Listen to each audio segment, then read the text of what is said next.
বাড়ির পুজোর জন্য জিনিস আনতে বাইক নিয়ে বের হন আসামের করিমগঞ্জ জেলা সুতারকান্দির জারাপাতা গ্রামের যুবক রাজদীপ দাস।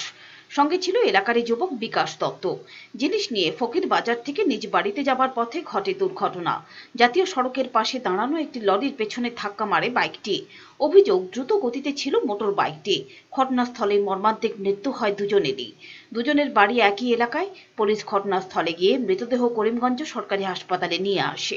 দাস আর বিকাশ দত্ত সুতাকান্দি মনসা বুঝা চলো তো তারা কয় যে গিয়ে এক বোতল লইয়া গিয়া। তো আমি বাইকের চাবি দেওয়া নাই, ঘর বাইকের চাবি রাখা জানে কোন জায়গায় বাইক লইয়া আইস। আনার পরে আমরা জানি সুতাকান্দি বাজার থেকে গিয়ে নিব, জানি না যে ফকির বাজার আইছে। এরপরে মাটি ফোন করে কইছে যে ওনারা বাইক অ্যাক্সিডেন্ট হয়ে বাইক মারা গেছে।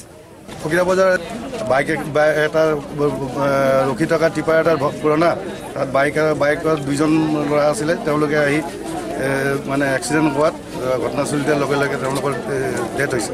দুই যুবকের মৃত্যুতে এলাকায় শোকের ছায়া নেমে এসেছে।